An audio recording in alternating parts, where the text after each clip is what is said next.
Usa ka tingog, usa ka katawhan.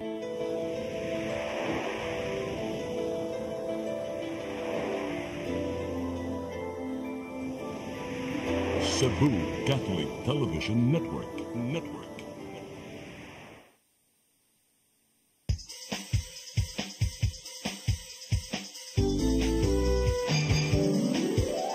Hello Cebu, maayong punta. Nagsunta ang kahayag na nagsugid sa matuod. Kadagan sa panghita po. Hello Cebu, maayong buntag Pinoy.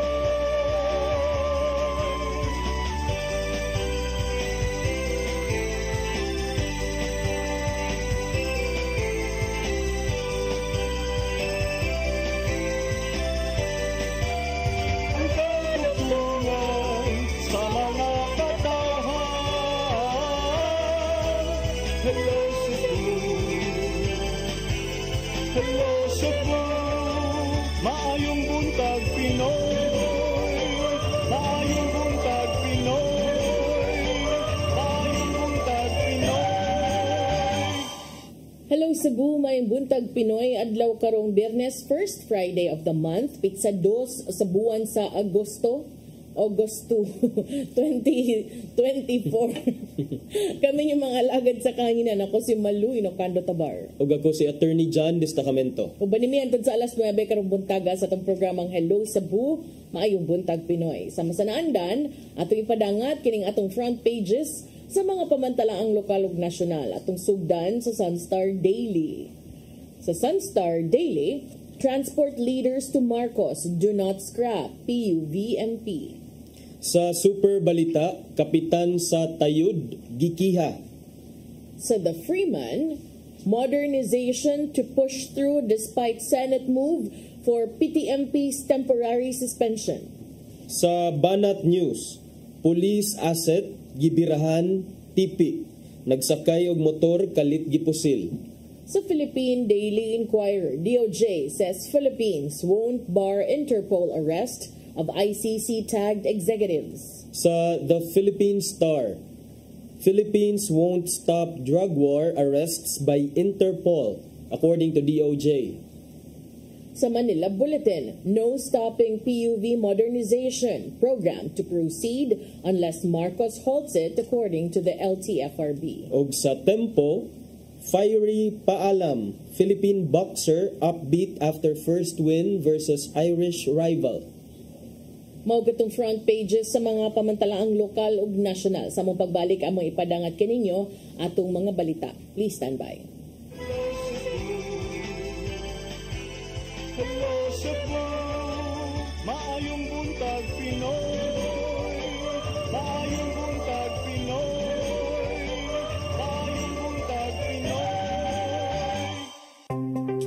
Discover the beauty of the Philippines.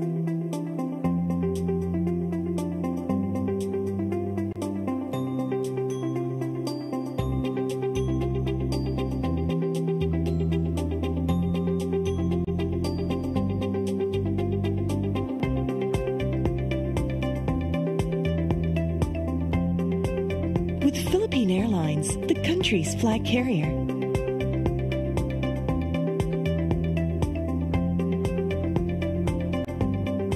The airline that lets you feel the warmth of the nation.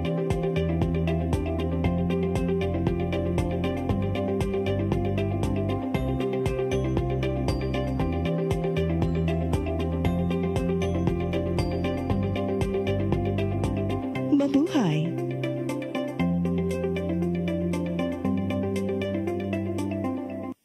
Holy Spirit,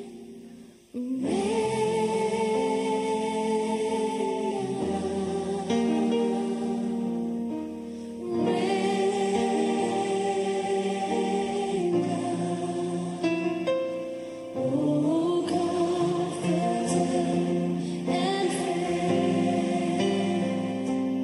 and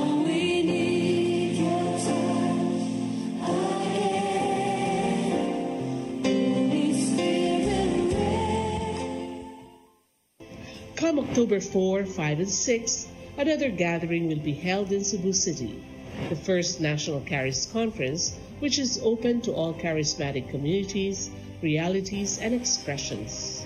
Hosted by the Brotherhood of Christian Businessmen and Professionals, the event will have interesting workshops and topics to help us grow in our various charismatic gifts and charisms. Watch out for more details about this event from our host BCBP in the coming days. Meantime, let's be ready to join these gatherings and pray for the outpouring of the current of grace in the Philippines.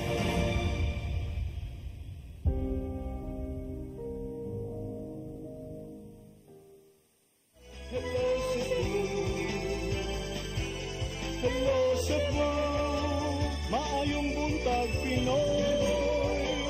Maayong buntag Pinoy. Maayong buntag Pinoy. Balik sa Hello Cebu, mayong buntag Pinoy ug karon sa atong mga balita. Nagunas to mga balita karong buntaga, Police Regional Office 7 mopada og 5 ka mga pangan sa buhatan ni Cebu City Acting Mayor Raymond Alvin Garcia. Kini aron iyang pilian alang sa mahimong sunod hepe sa kapulisan sa dakbayan sa Subo. Ang kasayuran ihatod ni Arnold Bustamante. Niadtong miaging semana gihulipan sa katungdanan ng hepe sa kapulisan sa Dakbayan sa Sugbo nga si Police Colonel Ireneo Dalugdog human sa usa ka tuig ug siyam ka buwan nga milingkod sa mong posisyon. Ang mihulip kaniya mao ang hepe sa Regional Investigation and Detective Management Division nga si Police Colonel Antonieto Cañete. Apan mato ni Cebu City Acting Mayor Raymond Alvin Garcia sa interview sa mga sakop sa media, nagkinahanglan pa siya nga mopili kung kinsa ang mamahimong CCPO Director nga giuyunan usab ni Police Lieutenant Colonel Gerdy Spilare. Ang spokesperson ni Police Brigadier General Antonio Abirin mato ni Pilari nga naa sa balaod nga ang mayor doon nagatungod nga mopili sa iya nga nagustuhan nga mamahimong nga mangulo sa mga pulis sa iyang syudad.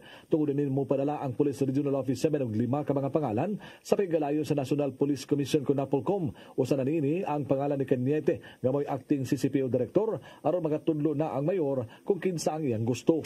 Actually, we are on the process of sending the names because that is mandated by the law. No, under Republic Act 8551, the mayor or the local chief executive has the authority to choose from 5 recommendees.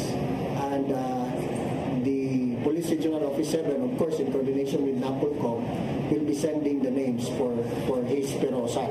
Ipasabot si Pilari nga tungod kay gihulipan man ang kasamtangan nga hepe sa kapulisan sa Dakbayan sa Sugbo, kinahanglan nga ang Regional Director sa PR7 ang motudlo isip acting capacity samtang wala pa makapili ang mayor. Ang pagrelibo kang Dalugdog kabahin kini sa career path sa PNP organization aron mosaka usab ang ranggo niini ug makabot ang tinguha nga mamahimong general sa umaabot nga mga adlaw. Nakadayeg si General Abirin sa performance ni Dalugdog sa Dakbayan sa Sugbo tungod sa manampuson nga paghatag sa seguridad tungod sa mga dagkong kalihukan sama sa duha ka sinulog Central Visayas Regional Athletic Association Considera ug ang labing dako mao ang palarong pambansa 2024 ang gihulagway nga labing manampuson og malinawon nga national sports event.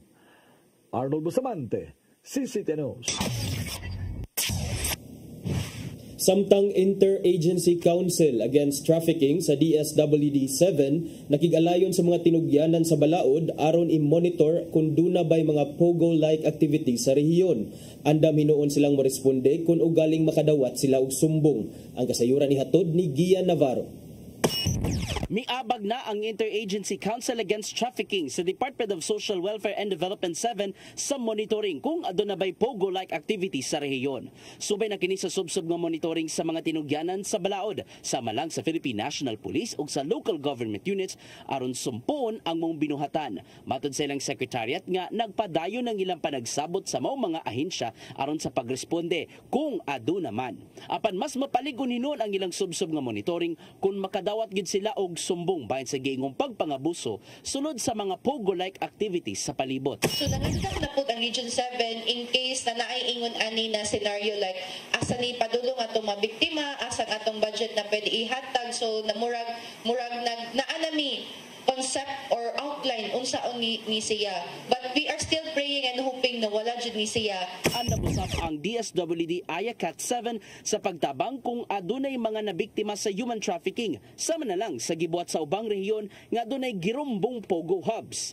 Human sa operasyon, abagan sa ilang mga sakop ang mga apektadong trabahante gikan sa psychological intervention hangtod na sa pagpatambal aron mumaayon na dayon. Samtang mahimong paymuslan sa mga na-rescue ang livelihood o employment assistance gikan sa mga hingtungdang ahensya aron hingpit ng makabangon. Kung adunay mga langyaw nga biktima usab sa human trafficking, muabag ang DSWD ayakat sa pagpauli ngadto sa ilang gigikan ng nasod. They can avail ang services sa Recovery and Reintegration Program for Traffic Persons. So tabangan ni nato sila og case manage, like for example sa panrabaho ato ni silang tabangan pangita og trabaho. Ian Navarro, CCTN News. Sa laing bahin, giduso nga Water Conservation and Storm Water Management Ordinance sa Lapu-Lapu City giuyunan sa konseho sa syudad. Kung mapatuman, matagtuig ng himuon ang search for best innovative rainwater catchment nga gilusad sa Disaster Risk Reduction and Management Office. Ang kasayuran ihatod ni Crystal Joy Felerca. Giuyunan kagahapong adlaw sa Lapu-Lapu City Council ato sa ilang regular session ang giduso nga Water Conservation and Stormwater Management Ordinance. Kung diin nakasuwat sa mga ordinansahon nga gikinahanglan nga ang mga establishmento mapagobyerno man, negosyo o residential aduna nagyoy mga rainwater tanks o stormwater detention structures. Kini aron nga sa panahon sa El Nino, kung diin ang kakuwang sa tubig ang pinakadakong hagit sa dakbayan, dili na maproblema ang matagbalay sa ilang gamiton sa pang-adlaw-adlaw. Matod ni City Councilor Annabeth Quizon, ang nangamahan sa mga ordinansahon nga ang mga establishmento nga makakomply niini sulod sa unang 3 ka tuig sa pagpatuman adunay discount sa ilang real property tax. Comply ka within the first year, 5% discount sa imong RPT due. Diba nice? From January to December in 2026 you will have 3.5% and for the next year 1.5% discount on your RPT tax due. And after this year, mandatory na gyud ba? Subay niini ni adtong adlong Martes usab gilusad sa Lapu-Lapu City Disaster Risk Reduction and Management Office ang search for best innovative practice in rainwater harvesting and utilization sa matag barangay. Kung diin kikinahanglan nga ang matag balay makasawd og 1,000 liters nga tubig uwan gamit ang banga o recycled nga mga sauranan ug kinahanglan nga magamit kini sa pang-adlaw-adlaw nga panginabuhi. Gidugang ni Quezon nga naatlan nga subay sa paglusad sa mga programa sa CDRRMO mausab kini giuyunan sa konseho. Maong himuon na matagtuig ang maong indigay kung mapatuman na ang maong ordinansahon. So this is indeed a very timely activity. We are launching our search for innovations on water catchment and at the same time we will be institutionalizing this program. Crystal Joy Felerca, CCTN News. Sa laing balita, PNP Chief Police General Romel Francisco Marbil, personal nga mibisita sa haya ni Police Staff Sergeant Orvin Seth Felicio, diin iyang gitunulan og medalya ng kadakilaan og financial assistance ang pamilya niini. Si Felicio, mao katong pulis nga napusilan patay sa usa ka minor de edad diha sa barangay Banilad, Mandawi City. Ang kasayuran ihatod ni Arnold Bustamante. Personal nga gibisita sa hepe sa kabalusan sa Timog Pilipinas ang pulis nga namatay human po sila sa usa ka 16 anyos nga membro sa Crips Gang sa barangay Banilad sa Dakbayan sa Mandawi natong Sabado sa Kadlawon, Hulyo 27, 2024. Si PNP Chief Police General Romel Francisco Marbil o ni Police Brigadier General Antonio Aberin, hepe sa Police Regional Office 7, midunol sa PNP Heroism Medal kon medalya ng kadakilaan ngadto sa asawa ni Police Staff Sergeant Orvin Seth Felicio human ini gibuhis ang kinabuhi sa iyang trabaho gawas sa medalya nga alang kaniya gihatagan usab og financial assistance ang asawa ni gikan sa Public Safety Mutual Benefit Fund Incorporated ug laing abag gikan sa Police Regional Office 7. Mato ni Police Lieutenant Colonel Gerard Espilare, ang spokesperson ni General Aberin, nga ang pagduaw ni General Marbil sa haya sa mga pulis pagpakita ni nga miduyok ang tibok hugpong sa kapulisan sa kasub-anan sa kamatayon ni Felicio. The Chief PNP personally visited the wake of our fallen police officer. This will show that the whole PNP is very saddened by the incident, victimizing one police officer. Also in that visit, aside from extending his personal condolences, nagatod siya og mga personal assistance para sa family to make sure that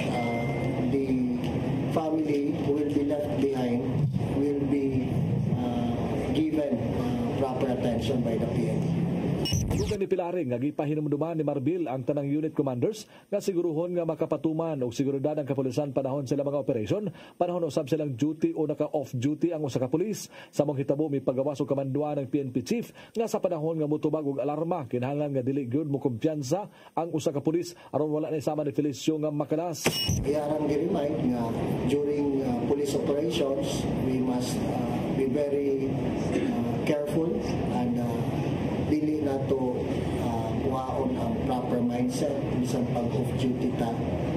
But of course, these are the things that we already are aware of when we join the PNP. Risk are always part of our job as law enforcers. Kaya nung nga si Felicio mo kuha unta siyang asawa sa usa ka establishmento sa Manila sa Dakben sa Mandawi pasado alas 12 sa Sabado sa kadlawon. Apan niyang naagian ang mga barangay tanod nga nanita sa mga minor de edad na nakalapas sa ordinansa sa curfew. Usa sa mga batanon nga sakop sa Crips Gang ang bidagan gigikod ni Felicio apan sa dihang iya na kining signiton kalit lang siya nga gipusil sa ulo gamit ang 38 nga kalibre sa armas. Napasakaan og kasong murder ang mga minor de edad ug sa mayging adlaw na nagpanusab sa Mandawi City Police Office ang laing mga kaubanan nini nga membro sa Crips Gang nga nagtungtungura misibat human sa pagpamusil nga giapil usab sa gikiha sa kapulisan. Arnold Bustamante, CCTV. Sa atong katapusang balita, 161 ka mga traffic violators na pasakaag kasong kriminal sa Traffic Enforcement Agency of Mandawi Kuntim. Tulo niini gidismiss na sa korte human ni settle sa ilang violations. Ang kasayuran ihatod ni Mary Rosa Garino. Gikan Mayo hangtod Hulyo moabot na sa 161 ka drivers ang napasakaan og criminal case sa Traffic Enforcement Agency of Mandawi Kuntim. Hinoon wala pay napagawsan og bench warrant. Sa 161 ka kaso tulo na niini ang nadismiss sa korte human ni bayad sa ilang multa. 19 na usab ka drivers ang nakigsettle apan kinahanglan pang mutambong sa agreement sa korte. Regular karon ang pagfile sa team tungod giingong daghan nga mga badlungon nga drivers ang dili manumbaling sa ilang citation ticket. Ang bayad ra mga mao na nga actually dako og tabang kining ato ang pag-file og cases karon kay nakakuan man sa murag it sent a message nga dili mayano-yano sad ang kining madakpan ta o nga dili na pareha sa una ba nga ato ang mindset nga baliwa ra nay kay wala raman pero karon himugatan ni Rituya nga ang pagpasaka og kaso gipatuman dili ingon sa pag-apas sa kwarta nga makolekta kun dili pagdisiplina sa mga motorista sa pagtuman sa lagda sa trapiko sa syudad sa Mandawi. Matag adlaw dili mo minus sa 20 ka mga traffic violators ang ilang pasakaan og kaso. Nang hinaot siya nga minusa na ang badlungon nga driver hilabi na nga napatuman ang usab ang pagpasaka sa multa sa traffic violation. Kuana mo increase na mi sa mo ang per week kay kuana man ganang this will be a full blown na gyud nga kanang operation nga kanang magkuan ba plus the fact nga sige tag kanang dakop nya nga hadlok naman sa sila kay tungod sa increase lagi. Mary Rose Sagarino, CCTN News. Mga itong mga balita nga nahipo sa itong kaubanan sa CCTN News and Public Affairs Team. Inyo kutong nakita kagahapon sa mga balita sa Sayri 47. Mo-break sa mi ug sa among pagbalik atong mga paghisgot-hisgot. Please stand by. Hello Cebu, maayong buntag Pinoy, maayong buntag Pinoy, maayong buntag Pinoy. Discover the beauty of the Philippines.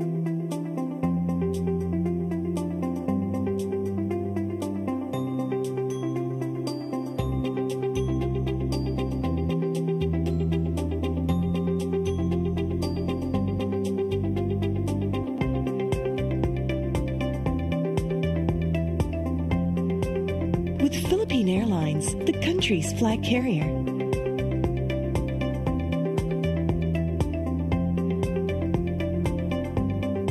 The airline that lets you feel the warmth of the nation.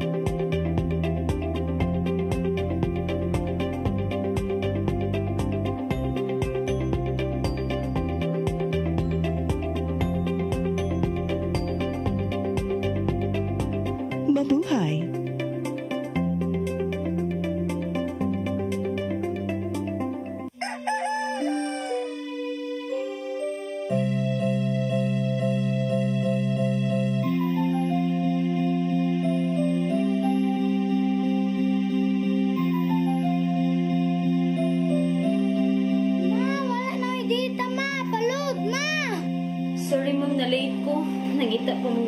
internet sa kong anak, ma'am. Ay, wala na yung problema. Pag-Sini Cebu. Sini Cebu, Sini Cebu. For your internet connection. And for the signal of your cable TV. So fast and straight for transmission to your home. Sini Cebu. Sini Cebu, Sini Cebu. Offers you to have fiber optics. For your viewing experience, perfect and clear so far. So great and affordable for you to enjoy. Sini Cebu. Cine Cebu Television Network Incorporated offers fiber to the home broadband internet bundled with fiber to the home cable TV connection. Cine Cebu Television Network Incorporated with its operation in Metro Cebu and the whole province of Cebu soon. And affordable for you to enjoy. Sini Cebu. Come October 4, 5, and 6, another gathering will be held in Cebu City, the first National Charis Conference, which is open to all charismatic communities, realities, and expressions. Hosted by the Brotherhood of Christian Businessmen and Professionals, the event will have interesting workshops and topics to help us grow in our various charismatic gifts and charisms. Watch out for more details about this event from our host BCBP in the coming days. Meantime, let's be ready to join these gatherings and pray for the outpouring of the current of grace in the Philippines.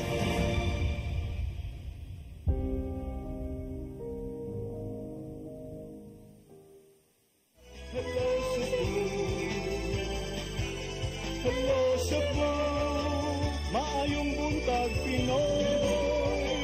Maayong buntag Pinoy. Maayong buntag Pinoy. Balik sa Hello Cebu, maing buntag Pinoy. Unya karon arita sa atong paghisgot-hisgot partner. Number one sa ato ang mahisgotanan mao ang sa paghisgot. Yaning wa pagid na human ang wag gipasagdara man tanin ako no kay kung hunahon na ba day ikaw man diha ang bantayan but karon kay bungko man gyud na pound daghan naman kay nitingog so ato ning hisgutan for once and for all. Once and for all ato ning tukion bakay nakuan sad ko na medyo na-enjoy gasad ko ngano kining mga bodyguards matud pa sa Vice Presidente nga si Inday Sara. Pag mayura ni niya no idol kini nako especially katong nasa gisukmag. Yes. Dili nako sa idol because nanukmag siya but idol nako ang kanabang ka fierce, ka brave. Political will. Oh, kanang political will. Ganahan kay ko kay kanang para nako there has always been kanang this patriarchal attitude gani of some people nga basta babae nga leader murag yan lang weak. Oh babae nga driver banga nga na gani so but karon ang butog na unsa na ni sila after gid aning mga liki sa ilang unit team karon nag snowball na ba. Yes. You even see in the headlines ang mga stands kani adto sa ICC karon pwede na dili sila mo stand in the way no. So bag-o lang gikuhaan ni siya katong nahugyaw ang tanan kay nagsuwat siya letter parang PNP chief Dear Romel. Walay Dear Romel ana ra dito ba open letter. So karon na nasa ilain ni tingog unya as I told you during the break na basta mo tingog ginis Justice Secretary Crispin Remulla no kay kanang hugyaw sa kay mga pamaba oy kanang unsa di sa kanang giingon aning Remulla partner giingon man siya nga bisan pa kuno kung giricall ang 75 ka mga sakop sa security detail ni Vice President Sara Duterte, doon na pa kuno siya nahabilin nga 320 ka security personnel. So ubay-ubay pasad na. Gawas niya na pamangit siya pakapin. Mas daghan pamagay na kaysa contingent ni President Marcos. Makaingon sa huy, wayok. Diba? Kung tinuod na, so that's, what does it tell? If it's true, murag lahi rapod siya kay kung buto na naon in the hierarchy, mas VVVIP ang presidente, di ba? So I don't know unsa ni tinuod ba ni unsa ba ni kini mo ipamahayag ni DOJ Secretary Remulla sa dihang iyang gipanalipdan ang pag-recall sa 75 ka police personnel gikan sa security detail ni Vice Presidente Sara Duterte. Ug niingon si Remulla, it's no big deal. She still has 300 bodyguards. That's bigger than the president's contingent. Di niya gisulti sa usa ka media forum kagahapon. Hinoon, wa siya, nagdumili siya pagbutyag sa gidaghanon gyud sa security details sa presidente. Of course, di man na allowed, no? Nobody is allowed to say that kay security man na, mo binay top official. Sa sayong bahin, ang PNP, ni pasabot na kani adto nga ang pag-redeploy sa pipila ka mga sakop sa security detail ni Duterte was to address the shortage of personnel in Metro Manila. It ensured that the move was properly coordinated. Si Duterte itong higayuna, kahinumduman, iyang giricall ang kaso as clear case of political harassment, noting that the cops who had been transferred were the ones she trusted. Ang ako sa good, di good ko mo kalawat 100% nga. Wa gyud to, regular gyud to. Liman kagkasta si Patay nga sinaligan siyang amahan. 40 minutos lang nakalingkod dito sa Davao. Ma-establish magudi mo partner ang chain of events that led to the pull out atong 75 partner 75 ka nga security personnel ni VP Duterte. Bisan pag moingon si Marbil nga it's part of the regular reassignment of course para to augment, pero we cannot avoid people speculating because sa mga nahitabo prior to that. But actually partner kanang gisulti ni Remulla, ang former spokesperson sa Office of the Vice President, I believe si Attorney Barry Gutierrez mauni ang spokesman ni VP Leni Robredo sa una. Actually niingon sa siya partner nga during the time ni VP Leni kuan ra 100 security detail pag 2016 when Leni Robredo came into office, and then it was reduced to 83 ka police ka personnel by 2020. As compared to now, si Duterte kuno Sara Duterte 433 ka security personnel minus 75 na pay 350. So dili lang si Remulla nagsulti ana nga napa siya mga 300 daghan pa. And I think that's also one of the reasons why wa kayo siya naka-gain og sympathy, because people will always bring to the conversation yun sa iyang papa ang kanhi Vice Presidente. You may be a kakamping, you may be an anti-kakamping, but nagpabili ng kamatuoran nga mas daghan yun ang imuha bisag gikuan pa kaysa kaniadto. So karon si Inday Sara ni apilar pa yun sa safety, matud pa si ang pamilya kay matud pa ang kapulisan, nag-casing sa iyang panimalay ug nangita kung asa siya nagpuyo. It could also be both ways. Number one, to ensure nga you are protected, and ang ending nga noon murag paranoid na nun kay ka. Or number two, maybe what you're suspecting is also true, di ba? Yes, so much so, attorney, that Senator Ronald Bato de la Rosa, sinaligan sa iyang papa, hepe sa iyang papa kani Antus Kapulisan sa Davao, kanhi top PNP chief, nanawagan na hinoon sa mga retiradong pulis, mga retiradong military sa pagboluntaryo aron makahatag og dugang seguridad sa Vice Presidente. Pero ang nakasakit gid attorney kay wa tagda iyang open letter ni ingon ra sa PNP man sagdira na daghan may angay mga mas importante pang buhaton. Murag kana bang ang uban gid no para nako mo binay best way kanang to engage kanang in lalis masakit ba nang di katubayan. Maog yun. Kanang ignore ka, masakit kaysa tubayan ka. Pero regarding atong pag-call ni Bato, nasa tubag si VP Sara na to, in siya nga, there's no need to volunteer for my security ko, no. I only have one request for you, and that's the safety of my family. And then, do not allow any violence to befall my mother, husband, and 4 children, either in person or on the internet, and in any case, do not turn a blind eye to anyone who would do harm against them. Question, did you do that during your father's time? Exactly. Mo lagi na nga kaning mo na kung giingon ganina nga katong ingon ka nga murag nahadlok o na paranoid na murag usahay kay na mahadlok na ta sa atong kaugalingon nga anino kanang ambot lang kung unsay gikahadlokan gyud ani niya, but mo na siya partner nga kining ang unahon lang kuno is ang safety sa iyang family, and wa ta kay baw kung unsa na say possible nga mahitabo or whether intentional or not intentional para lang murag ma-twist na sad ang sitwasyon nga maka-gain og sympathy from the public.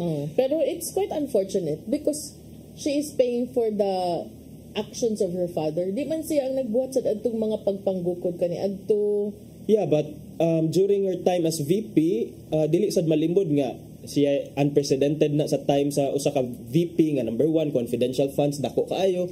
Ikaduha kaning number of security personnel para nimo mga bodyguards because sa time ni Lenny Noli og ni GMA records would show nga dili ana kadaghan jud ang deployment. And a 2022 Commission on Audit report to the showed on the Office of the Vice President showed that the Vice Presidential Security and Protection Group had 433 members, making the majority of its staff of its 683 nga staff. And then imong itandi sa kaniadto nga dunay usa ka vice presidente nga limitado kayo og staff. So there is a 455% increase from the 78 detailed military personnel assigned to the former president sa diyang padung na matapos ang iyang termino. 455, 455% nga aumento. Pero ni kuan yung bana ni Inday Sara si Attorney Manasseh Carpio.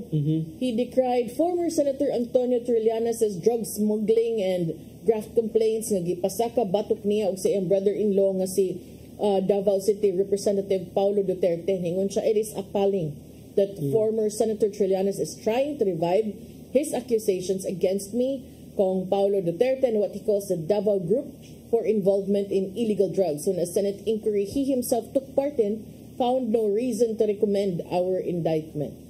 Okay, naaman say axe to grind si lahi po na yan. Lain sa niya, di gina niya lungan ang mga Duterte kay tungod na ng during that time gani ni Dugong kay gusto unta to i-revoke ang iyahang iyahang amnesty nga gi-grant sa iyaha, which the Supreme Court already ruled nga no, dili na pwede because the amnesty that was granted to Trillanes was actually absolute. So pero nadayon ang pag-revoke. Pero kaning nahitabo karon sa Vice Presidente, like we said, is a snowballing of events nga nagsugod dihang nagklaro-klaro na gyud ang liki hangtod murag nahugnang opisyal kay nakuha naman gyud bisan pag di mo moangkon officially kato lang iyang pamahayag nga para election ra to. Murag ikaw mismo, I don't know, kinsa man gyud ang niuna o kana partner, kinsa ang niuna og tiwalag diya. Kinsa ang nagluoy og una. Okay. But there could have been some things in the inside nga wala ta nakahibaw partner nga wala lang na report kay wala kung gayon attorney nga to be a fly on the wall inside Malacañang. Pero to be fair sad kining security deployment to a vice president for me baya kining it's reasonable nga dapat sa gihatagan og security. Ikaw ba ang next in line man jud ka sa kuan. You're just leadership. One post away from being the president but mo lagi na the question remains reasonable ba ng 300 plus or 400 plus ka security personnel and inanak na lang bagyod ka dunay threat sa imuhang life or sa imong family and who will decide whether this number is justifiable considering that it also who pays for these security personnel? Of course kita because it entails a lot of kanang kuan and then nigabot mo sa dan pila may ratio sa usa ka policeman to the number of people on the streets. Last na kung pagka-reporter murag 1:20 karon di ko sure kung karon marag dili na 20 partner 1:50 so kana pod and then we are depriving the rest of the Filipinos the right to be protected by these security personnel, by these policemen sad because adto naman sa imuha and then pero kana gyud magdepende lang siguro na which kung asa jud ka kung ikaw pangutan-on kung asa jud ka laban ari ba ka sa kang Sara adto ba ka kang Marcos adto ba ka sa mga kakamping mo na giingon na mo pili lang gyud ani adto si Sir Manny dan na siya termino kana bang depending on the color of the glasses that you're wearing. Because if you're wearing pink glasses, of course, imo gyud ning ikondenar. But then again, if you're wearing green, you are for the Dutertes. Moingon sa gaday, saba ninyong duha diha, oy apil maapil ta, bash tag apil kay. Uy subiak kay na before. Kana nya dayon sus Ginoo. Yawan din ka daghan na kay istorya, di ba? So kana. But kanang akong giingon before, nagsagunson, daghana, kining bag-o, katong front page ICC, napagid ko'y nakitaan karon nga, ultimo ang mga logbook sa kapulisan sa Davao, nga ilahag yung baluarte, na mayuro siya kaniadto, ni apil nagkauting kay, tungod kay dunay nakita mga discrepancies matud pa, sa police logbook, nga makahatag kunog pagduda sa gitawag og low crime rates sa Davao. So dunay gipang presentar kaning regional director sa didto sa Davao, duha kuno ka police blotter logbooks. Uy. So kung duha, asa ang tinuod anong kay duha? ang sakto ba ana even among tanod kaniadto sa dang kapitan pa ko ako gyud tudloan attorney nga. Ang blotter kung diin ka ni hunong diha gyud ka mosuwat sunod para dili siya ma-insertan og laing mga detalye. Amo na silang gitrain. Nag-train nila si Dennis Tabar kay sa mga Presidentes Police Reporters kaniadto para ma-maintain ang integrity of the blotter. Inaana siya ka-importante. Karon, doon na may nakitaan, duha kuno ka blotter sa Kalinan Police District. Ang usa, standard. Unya ang usa, quote-unquote, sanitized. Hala. Apparently, to show fewer crime reports. So, medyo giflag ni sa director sa PNP Davao Region kay he considers it troubling the discrepancies in police logbooks that call into question the reported low crime rates in Davao City. Yeah, and it's criminal to falsify, to make it appear nga these are genuine records when in fact dili di ay.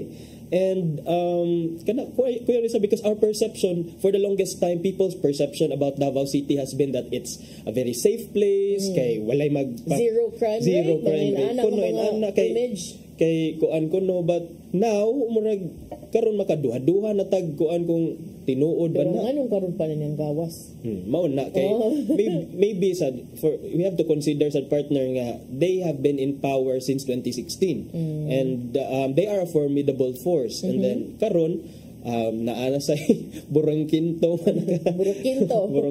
pod na natupngan sige na pero kani attorney ang yang nakitaan ha January to June pa lang ni unsang to mga previous years. Nauna. Ang iyang January to June, ang usa kuno standard, ang usa sanitized para lower number of crime reports.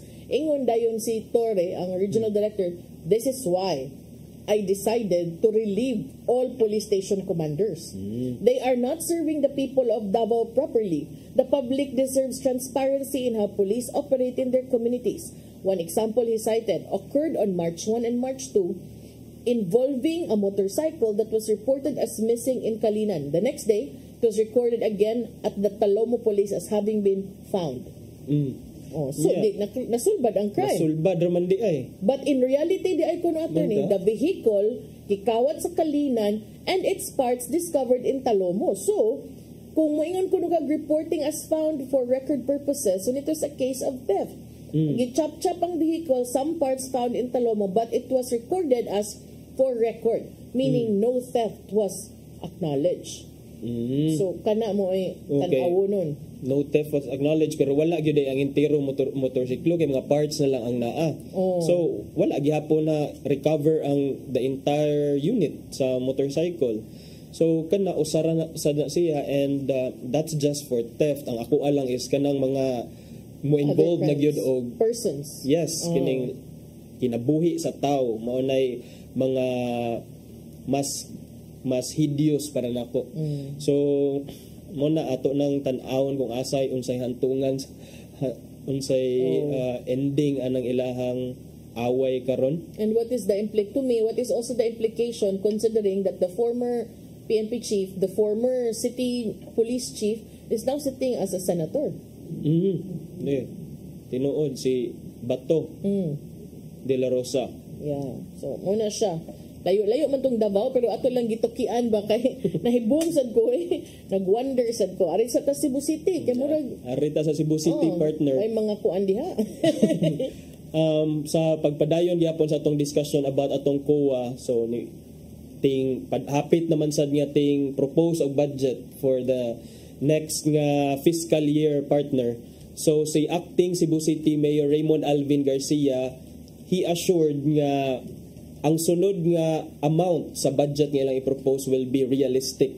Kay mauni yang tubag atong report sa COA nga murag nunguan raman mo murag nag say tawag ana lughit man mo og kining bituon nga 50 billion which the COA said was way too unrealistic. So si acting Mayor Alvin Garcia sige atoan ng pagpropose ta og mao kuno na iyang marching order alang sa iyang mga department heads nga during the time nga mag-propose na og budget kinahanglan nga aside sa realistic dapat kay ilahasang ma-implement dayon ang mga projects within the year nga na-set sila for implementation. So in other words murag mo kuan sad sila mo kining unsa ni mo hold your horses inana. So pero, para nako pero attorney murag tumi di ba ka entirely why kuan na kay during the time nga nang mayorong Mayor Mike Rama ikaw ba vice mayor biya ka. Yes, and to be honest, akong giisgutan unsay kining to be fair, akong kay unsa may position ani ni acting mayor and then Vice Mayor Raymond Alvin Garcia at that time nga gi-propose ning 50 billion quote unquote unrealistic budget last year. And what did I find? Ingon siya nga doable kuno na ang 50 billion nga budget di ito but naisumpay if i-improve nato atong tax mapping if i-revise nato ang katong tax code. So the question now is na-improve ba o na-revise ba kay kana kumayong kag imong doon na kay sumpay sa doable pero ang kay ang kondisyon is wala man na achieve kay ambot lang unsay performance sa tax mapping, tax collection efforts nato unya ang karon sad na napasar na ba ang bag-o nga tax code sa Cebu City partner?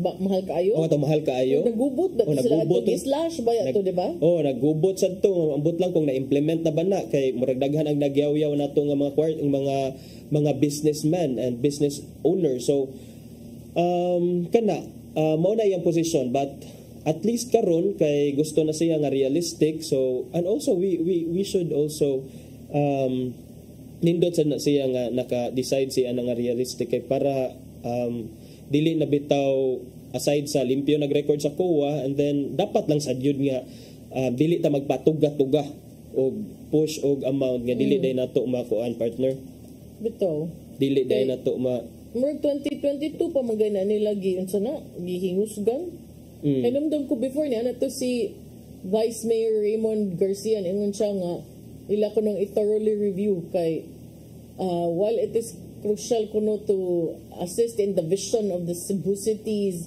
Singapore-like image ingon sa siya this is the first time kuno that a mayor proposed a big nga kanang budget as big as that. And hinuon sa bisan pagpila ang i-propose sa MEM ganin na separation of powers even at the local government level muagim gapon guna sa inyo ha so you cannot sakto lagi to imong giingon sa partner nga you cannot really totally wash your hands of that issue kay na-approve man kay you were one of those who joined the budget deliberations etc. So kana at least karon thank you pagay to Mayor Mike Rama ni Vice Mayor Raymond Alvin Garcia for approving the landmark annual budget for 2023 during the regular session of the council last December 28. Landmark niya dayon, landmark COA sa report kay unrealistic. So but more than that kana siya, that's just the proposal stage. Ang ato ang mas importante is kanang mga proyekto gyud nga wala na implementar despite the presence of budget na allocate nga pondo alang anak and then kana sang proper accounting, proper liquidation sa mga funds o gining mga mas dali unta nga pakig-transact diha sa City Hall kanang maura man gyud atong gipangayo isip mga kita mo bayad ng tagbuwis worth niya kung professional tax diha man ko sa City Hall nagkuha. Nagkuha sa City Hall. So Hopefully doon ay mga changes next year unsa pa man election year naman sa Election DX. year, oy, everybody Sus, will be election. ang bitaw ko. Everybody will be so nice and so like that. Mo ni atong mao sa di ato ang atngan kung unsa say ika-offer sa mga kontra sa mga current leaders karon nga naa diha sa City Hall, unsa say ilang ika-offer to the table basig naasad sila kuan ika-presentar nga maayo nga produkto nga mopatok sa mga sa publiko tanaw na to. Kanang tanong sad nga mga plano ay kana sang plano nga dunay katumanan dili kanang mga daugon ug mga bugas ug mga hatag-hatag diba? Daugon o kining slogan. Ang lain man na panindot tayo mga slogan. Pindi ra unsay imong gusto. Kay do naman sa kanang na may kang Joey De Luz, A Brighter Cebu. Kang Yogi Ruiz, A Better Cebu. Kang Franklin Ong, Bag-ong Sugbo. Kang Mike Rama, Together We Can Make Things Happen, mga ginaya ha. Ambot kang acting Mayor Raymond, unsa. Sa BOPK, walang iwanan. Bungsod kong walang iwanan, pero si Congresswoman Cutie Delmar ug si Franklin Ong man ninyo imbitar sa ama inyong giaway. So dili tinuod ang walang iwanan pero kay bawo jud ka partner no updated kay ka. Grabe murag na jud kay hibaw-an nga wa mi nakahibaw na so tan-aw nato mga higala kanus ani mo suka ang partner sa iyong nga nahibaw-an. Pero nagngita man ko attorney oy kay katong pagpas ana ba December man to. No, December na human ang deliberation. Nam gyud tulo ka buok nga ni wa ni Butar diba against opposition. Naasad toy usa nga ni abstains nangit wa na ko kakita sa pangan oy. Asa to ako tatong lilion ba? No, mas nindot to nindot to siya tan-aw na to. I-revisit. Aron nagibaw-an na nato makaingon di siguro tong ni oppose nga I told you not to go to. You go to. You go to. Now look up. Now look up. Na order lang. Anya? Maura to. Maura da ito. Murag panahon na sad nga manamili ta partner kay napupos na nga to ang oras sa kahanginan. Friday ba yan? Friday ra ba sa oras? Unya, greet akong happy birthday day ni Konsihal Daniel Matsunaga Hiramis dinas Barangay Kasambagan. Happy birthday. Happy birthday Cons. Happy birthday Cons og ni Konsihal Alia Beduya Rosal. Happy birthday sad. May you all have more birthdays to come. Og birthday sa doon ni former Councilor Alvin Dizon. Sige, happy birthday ninyo tanan. Happy birthday. Ninyo tanan. Yawa naman tayo oras atong ipadangat ang giandam ni Tatay Dodong aning pulong o kinabuhi.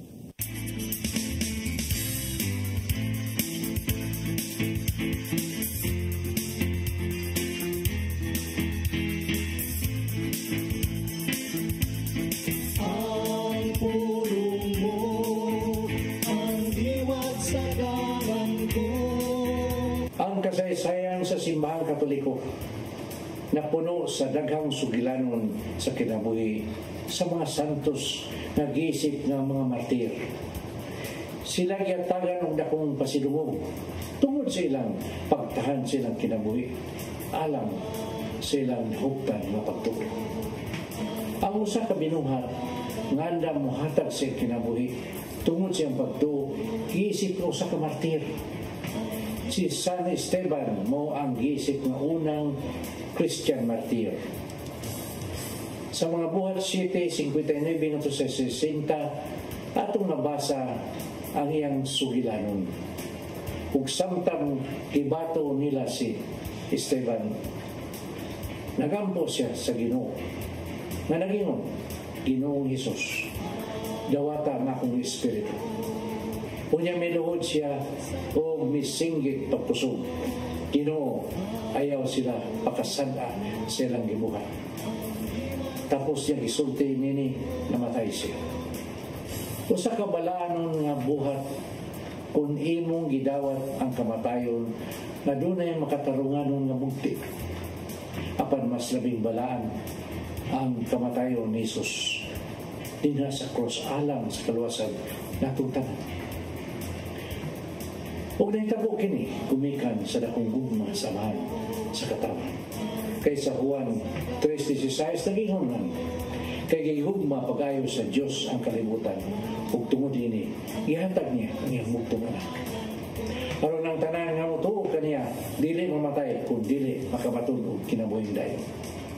Kay nga itong pagtuo kang Isus, makahatag man kanato og kinabuhing dayon. Nahan, dili angay kahadlukan ang kamatayo dinhi sa kalibutan. Maigsoon, mao kini ang pulong nga naghatag og giya sa atong kinabuhi.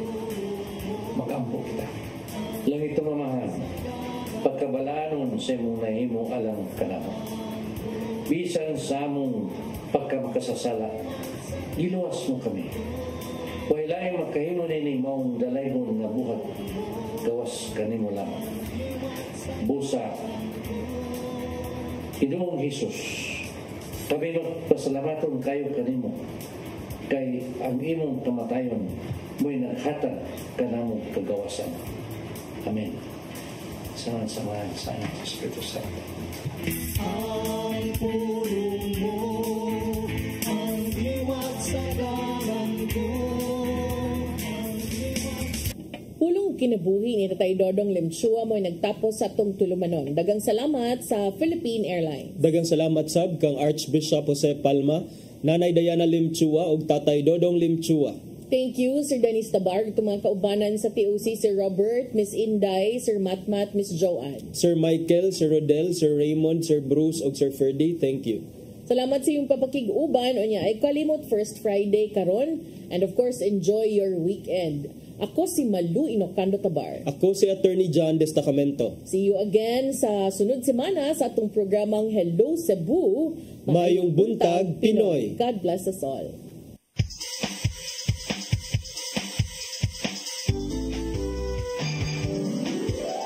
Hello Cebu, maayong buntag. Nagsunta ang kahayag nga nagsugid sa matuod kada. Usa ka pagtuo